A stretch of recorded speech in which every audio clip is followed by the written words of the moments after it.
Hello everyone, this is Wes Henson, pastor of the Ridge Church, and the Ridge Church campus is located at 7350 Old Highway 13 in Carbondale, Illinois.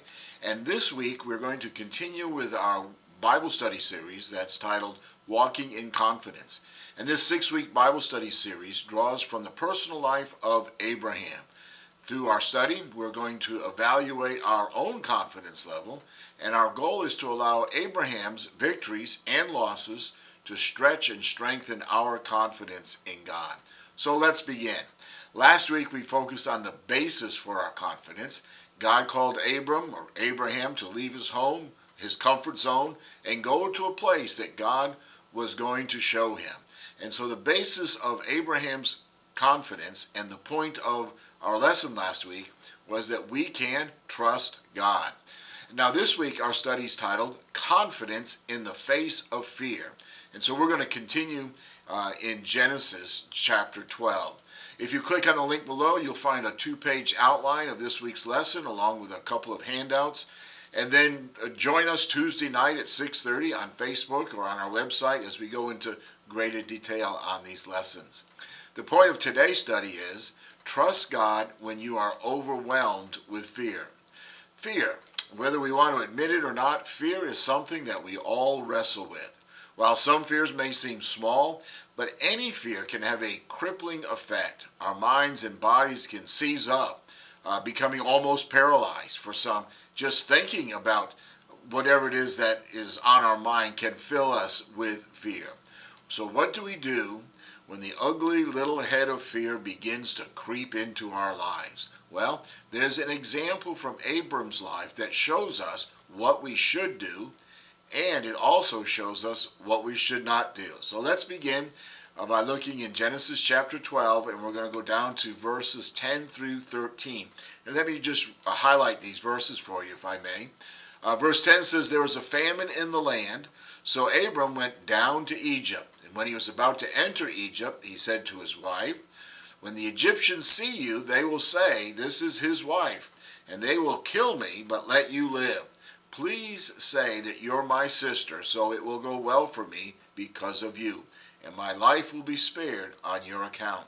So the truth here from these 3 verses, or 4 verses, is that we should trust God despite the fear of our circumstances. See, the famine was so severe where Abraham was. He had gone to the place where God had called him, but there was a great famine there. And then fear kicked in, and Abram chose to take his family down to Egypt. And as Abram approached Egypt, he began to think about what might happen when he got there. And he realized that in Egypt he had no rights, had no protection, and Abram had fled the famine in fear, but he seemed to have traded that fear for the fear of being oppressed by the Egyptians. What are they going to do to me?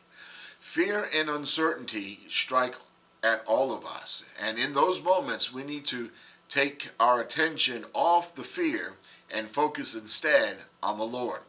So Abram, even though he reacted to the fear by leaving where he was and going down to Egypt, he was still a man of faith. Even though God did not send him there and he went there on his own, he was still a man of faith. He continued to believe in the Lord, but he let his fear rob him of his confidence that God would protect him. All right, let's look in verses 17 through 20. Verse 17 says, "But the Lord struck Pharaoh and his household with severe plagues because of Abram's wife, Sarah. So Pharaoh sent for Abram and said, 'What have you done to me? Why didn't you tell me she was your wife?' Then Pharaoh gave his men orders about him, and they sent him on his way with his wife and all that he had." Truth number 2 is our fear can affect others. Fear not only can reduce our faith, but it can also affect the faith of those around us. You see, what Abram told his wife Sarah to do was to say that she was his sister, and that way Pharaoh's men wouldn't kill Abraham so they could take Sarah. But since Abram introduced Sarah as his sister, Pharaoh thought that she was good for the taking, if you will, and so he took her to be his wife. And that's when the Lord's cursing came upon Pharaoh. But just imagine what Sarah must have been feeling in that moment. I mean, she surely must have been felt betrayed by her husband, who wanted to pass her off to the Pharaoh.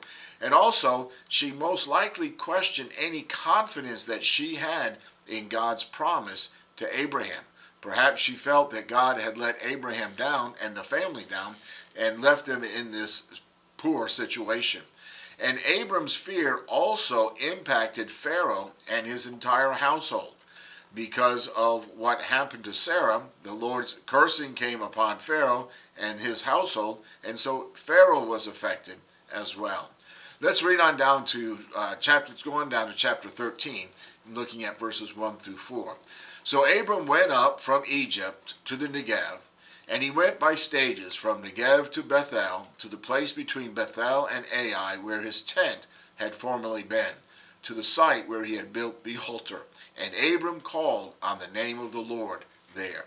So truth number 3 is we can return to confident trust and the worship of God.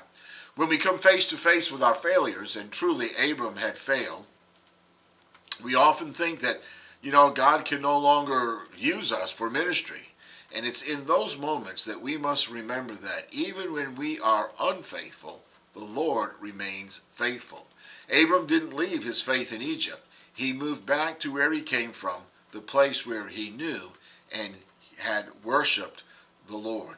Okay, let's put an application to our lesson for today. And the question is, in what ways can we trust God in our fear? Suggestion number 1, application number 1 is, first of all, identify your fear. Pinpoint one specific area of consistent fear in your life. And why does that fear continue to return to you? Talk with someone you trust about this fear. So identify it and talk about it and deal with it, right? Number 2, examine your influence. In the past, it's possible that your fears have affected others, things that you have not done because you were afraid. Ask God to reveal any people that you have hurt because of a fear that you succumbed to, and ask for forgiveness from those people if it's and when it's appropriate. And then application number 3, live in obedience. Is there something God has been asking you to do that you've been too afraid to do?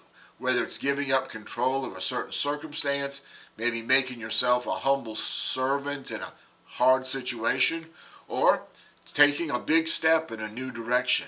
It's time to live in obedience to God regardless of our fears. Okay, let's wrap this up for today. Fear and uncertainty strike at all of us. And in those moments, we need to take our attention off the fear and focus instead on the Lord. And when we change our worry to worship and carry our fear to the Father, our perspective becomes clearer. All right, click below for a 2-page outline of this lesson, and then we're going to look at this passage in detail on Tuesday at 6:30 on Facebook and our website. Okay, bye for now.